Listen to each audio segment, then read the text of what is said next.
केवढी घाई केली पावसात. म्हटलं की पाऊस थोडा आलता, मंदिरात थांबलो आणि आता म्हटलं गेला पटकन यावं, तरी पण पावसाने गाठलं आणि थोडंफार. हाय, हॅलो, नमस्कार. तुमचं सगळ्यांचं ऐकलं आपल्या कॅनल ब्लॉगमध्ये मी सीमा खूप सारं स्वागत करते. सो आज आहे श्रावण महिन्यातला पहिला सोमवार. तर आता आम्ही चाललो दर्शनासाठी मंदिरामध्ये. 12:30 वाजले. म्हटलं चला दर्शन करून येऊयात. फराळ वगैरे अजून नाही केली. पावसाचं वातावरण आहे, पण पाऊस नाही पडला. सकाळी होता थोडासा, आता नाही. मस्त क्लिअर वातावरण झालं. मग नंतर मंदिरात गेलो. तिथे थोडेसे ना, म्हणजे मंदिरात वगैरे गेलं की देवाचे गाणे वगैरे असतात आणि आपल्या ह्याच्यामध्ये यूट्यूबला काय होतं की दुसरे सॉंग्स वगैरे चालत नाहीत. त्याच्यामुळे मग आवाज आहे तो थोडासा म्यूट करावा लागतो आणि त्याला ओव्हर वॉइस द्यावा लागतो. तर मग म्हटलं की चला अगोदर बेल वगैरे घेतला, फुलं वगैरे घेतली दर्शनाला जाताना आणि मग दर्शन वगैरे घेतलं. मस्त छान दर्शन झालं. जास्त गर्दी वगैरे पण नव्हती. तिसऱ्या सोमवारी तर खूप जास्त गर्दी असते. म्हटलं चला पहिला सोमवार आहे तर लगेच पटकन दर्शन घेऊयात. मस्त छान दर्शन झालं आणि मग नंतर एक प्रदक्षिणा वगैरे घातली. थोडा वेळ आम्ही तिथं थांबलो, पण दर्शन वगैरे घेतलं आणि जाताना काहीच पाऊस नव्हता, त्याच्यामुळे छत्री वगैरे तर नव्हतीच नेली आणि येताना पण नव्हता. अर्ध्या वाटात येऊपर्यंत नव्हता आणि थोडंसंच अंतर राहिला तर लगेच पाऊस चालू झाला. तर इथं मस्त छान वातावरण होतं आणि अगोदर वाटलं की छत्री आणली असती तर बरं झालं असतं. आणि परत असं वाटलं की पाऊस नाही. मग पाऊस नसलं की पिशव्या वगैरे छत्री वगैरे सोबत नको वाटते. तर मग अर्ध्या वाटात गेलो आणि मग दुसरीकडे मंदिर होतं, श्री हनुमान मंदिर. तिथे गेलो आणि तिथे गेल्याच्या नंतर दर्शन पण झाले आमचे आणि निघायचंच होतं की मग पाऊस चालू झाला. तिथं पण मस्त छान दर्शन झाले, फोटो वगैरे काढले आणि मग घरची पूजा अगोदरच केली, पण पूजासाठी ना बेल वगैरे नव्हता. मग त्याच्यासाठी घरच्या पूजासाठी पण नागपंचमी पण होती आणि पहिला सोमवार पण होता. तर म्हणून म्हटलं की चला आता नागपंचमी म्हटलं पण बेल वगैरे लागणारच आहे. तर मग परत येताना एकदा बेल घेतला आणि मग नंतर परत दुसऱ्या मंदिरात आता इथं पण दर्शन घेतलं मंदिरामध्ये आणि बराच व्यवस्थित आम्ही अर्धा तास बसलो असते, कारण की भरपूर पाऊस होता आणि छत्री विसरली. चला पटकन, नाही तर परत पाऊस चालू होईल.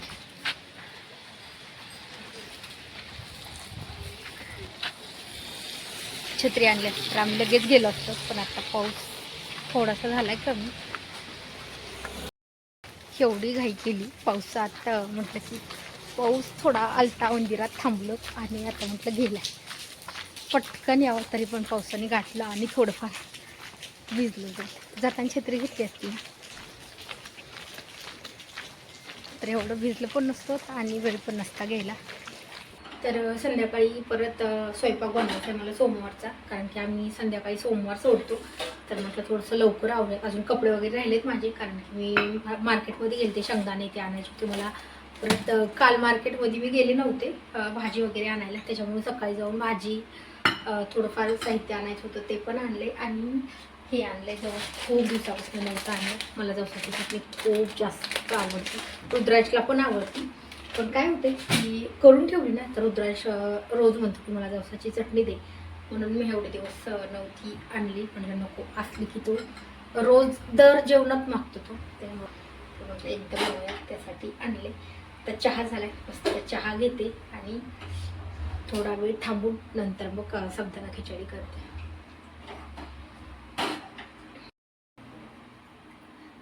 तर आता चहा झाला, अगोदर चहा घेते.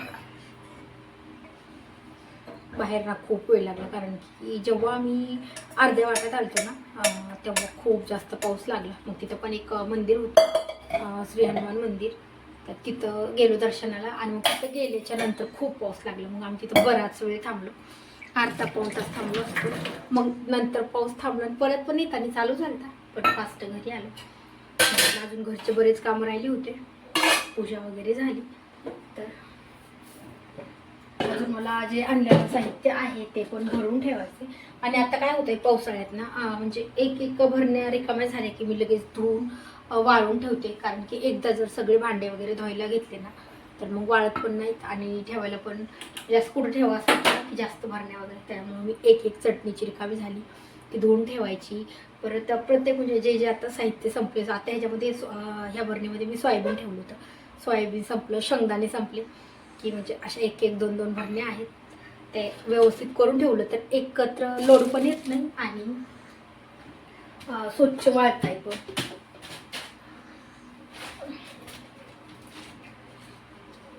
आता शेंगदाण्याची भरणी 2 दिवस झाले धुवून ठेवलेली, मस्त छान वाळले. आणि मी कधी पण ही आता संपले ना की लगेच भरून ठेवायच्या आधी एकदा धुवून घेते, म्हणजे छान वाळते.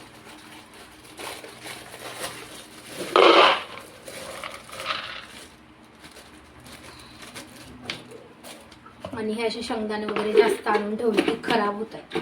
एकतर वाळायला अजिबात ऊन नाही आणि थोडे दिवस राहिले की लगेच खराब होत आहे.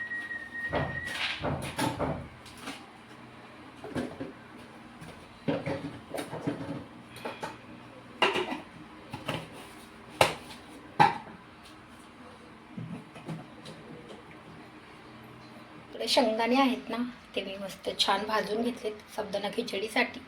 थोडीच होती त्याच्यामुळे शेंगदाणे पण मला थोडेच घ्यावं. बघू शकता साबुदाणा मस्त छान भिजलाय, मला वाटतं थोडं जास्तच भिजलाय. तरी मी सकाळी भिजायला घातला होता, पण थोडंसं मी काय केलं ह्याच्यामध्ये गरम पाणी टाकलं होतं. म्हटलं की गरम म्हणजे मला लवकर बनवायचं होतं तसं. आता जास्तच उशीर झालाय त्यामुळे पण जास्त भिजलाय आणि थोडंसं गरम पाणी टाकल्यामुळे मला वाटतंय की जास्त भिजलं असेल, पाणी थोडं जास्त वाटतं ह्याच्यामध्ये.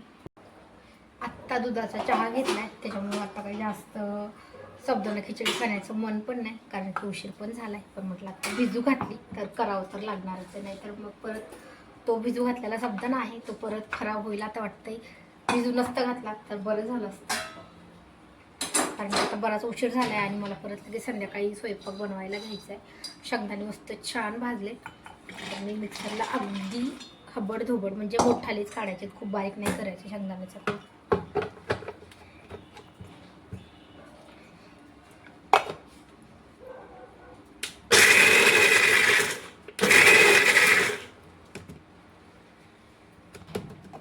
तरी पण लगेच बारीक होतो, याच्यामध्ये खूप लवकर बारीक होतो. तर आता हा साबुदाणा आहे ना थोडासा जास्त भिजलाय, तर आता काय करायचंय शेंगदाण्याचा कूट आणि आता आपल्या ह्याच्यामध्ये आता मी तर लाल तिखट नाही टाकणार आहे, हिरवी मिरचीच टाकणार आहे. जर लाल तिखट टाकायचं असेल तर ते पण मी ना ह्याच्यामध्येच टाकते. आता मीठ आणि शेंगदाण्याचा कूट आपल्या ह्याच्यामध्ये मिक्स करून ठेवायचं थोडा वेळ. आता जेवढं मीठ लागणार आहे तेवढं तर मी घेतलंय आणि शेंगदाण्याचा कूट पण एवढा सगळं टाकायचं ह्याच्यामध्ये. आणि हा काय करायचा मिक्स करून थोडा वेळ साईडला ठेवायचा आहे, म्हणजे साबुदाणा जर जास्त भिजला असेल ना तर मग व्यवस्थित होतो, कोरडा होतो, नाहीतर चिकट चिकट होतो. आता असं मी मिक्स करून ठेवते तर मस्त छान राहतो. आता मला ह्याच्यामध्ये टाकायचा आहे बटाटा, तर बटाट्याला 2-3 मिनटं लागत आहेत शिजायला. तोपर्यंत आपण ही असं भिजून साईडला ठेवूया मिक्स करून. तर बघू शकता असं जर मिक्स करून ठेवलं ना ह्याच्यामध्ये शेंगदाण्याचा कूट वगैरे, तर जास्त भिजलेला साबुदाणा चिकट होत नाही. तर गेल्या वेळेस मी अशी ट्रिक सांगितली होती की जास्त साबुदाणा भिजला तर असं शेंगदाण्याचा कूट वगैरे मिक्स करून ठेवायचा थोडा वेळ, म्हणजे छान होतो. आता बघूयात, आता हा थोडासा भिजलाय पण ह्याच्यामध्ये मी शेंगदाण्याचा कूट घालून थोडा वेळ ठेवते. आता बघूया म्हणजे सुटसुटीत होतोय का थोडंसं असा चिकट होतोय ते. एक बटाटा आणि हिरव्या मिरची. तसं तर मला ना साबुदाणा खिचडी आहे ना ती मला हिरव्या मिरचीपेक्षा लाल तिखटाची जास्त आवडती. पण आता माझ्याकडे सध्या जे लाल तिखट आहे ना त्याच्यामध्ये मी खडे मसाला मिक्स करून ठेवलाय, त्याच्यामुळे ते तर आता काही टाकू शकत नाही. उपवासाला एरवी जर खायची असेल म्हणजे खाऊ वाटली आपण तसं बनवतो ना, तर मग तसं बनवलं तर मग मी ते लाल तिखट आहे ते त्याच्यामध्ये टाकत असते. तशी हिरवी मिरचीची पण आवडती पण जास्त लाल तिखट, आणि दोन्ही मग मिक्स असेल तरी पण आवडते. त्या मिरच्या ह्या तिखट नाहीत म्हणून थोडं जास्त घेते. तशा पण मला ही मिरची जास्त आवडती, तळून खायला तर खूप भारी लागते, खूप म्हणजे खूप.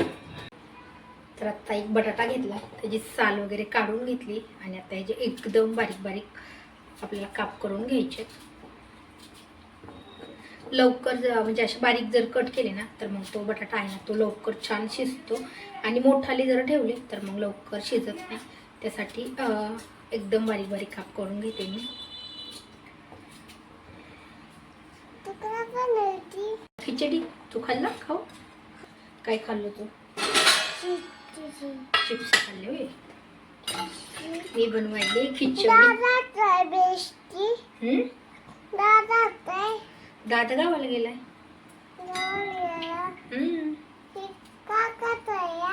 हा. आता मिरची आहे ना, ती पण थोडीशी मोठाली कट करते.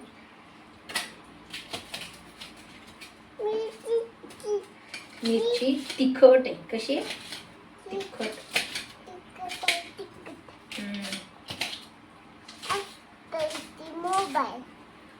खूप मोठाली मिरची मी कट केली. आता आपल्याला ही बटाटा आणि मिरची आहे ती तेलामध्ये किंवा तुपामध्ये तळून घ्यायची, म्हणजे परतून घ्यायची.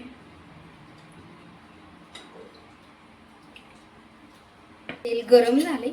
आता मी ह्याच्यामध्ये हिरवी मिरची आणि बटाटा आहे तो टाकून घेते. तर सगळ्यात अगोदर मी ह्याच्यामध्ये टाकणार हिरवी मिरची.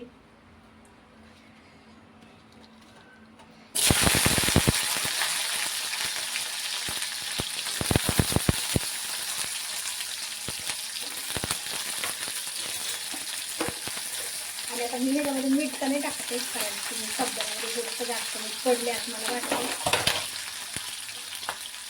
आता मी जर ह्याच्यामध्ये परत मीठ टाकलं आता थोडी खरट होईल, त्यामुळे मी ह्याच्यामध्ये मीठ नाही टाकलं. त्याला बॅटरी म्हणतात, बॅटरी. तर आता मिरची थोडीशी भाजली की लगेच मी बटाटा टाकून घेते. आणि हा पण आपल्याला तेलामध्ये छान परतून घ्यायचा.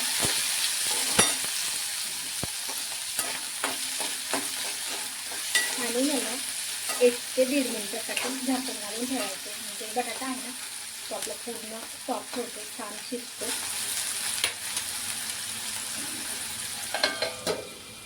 आता 2 मिनिटं झाले. बटाटा आणि मिरची आहे, ती मिरची तर अगोदरच तळली होती, पण बटाटा आहे ना तो पण बघू शकता एकदम मस्त छान परतलाय. आता मी ह्याच्यामध्ये टाकते साबुदाणा.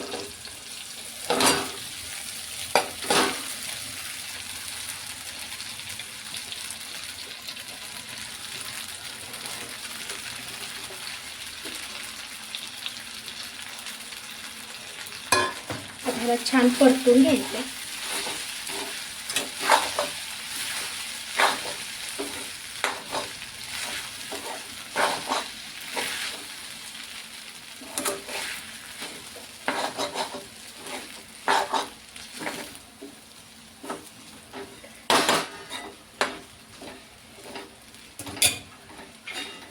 ह्याला आता व्यवस्थित एकदा मीडियम गॅसवरती परतून घ्यायचे आणि 2 मिनिटासाठी किंवा 1.5 मिनिटासाठी झाकण घालून ठेवायचे. थोडंसं जास्तच भिजल्याचं वाटतंय मला. आता ह्याला झाकण घालून ठेवते, म्हणजे छान शिजतो हे बटाटा पण आणि साबुदाणा पण.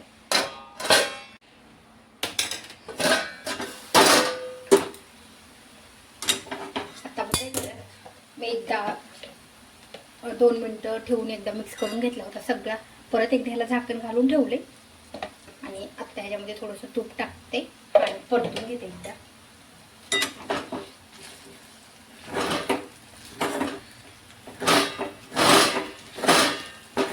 अजून याला 2-3 मिनिटं शिजायला लागणार आहे. थोडासा चिकटच झाला.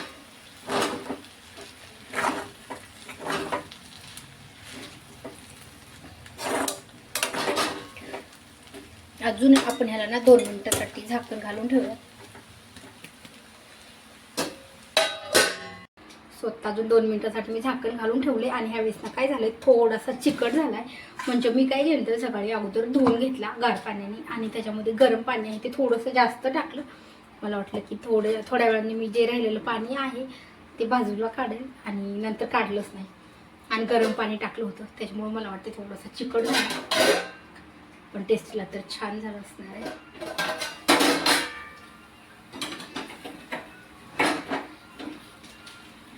अजून ह्याला 2-3 मिनिटं पाहिजे.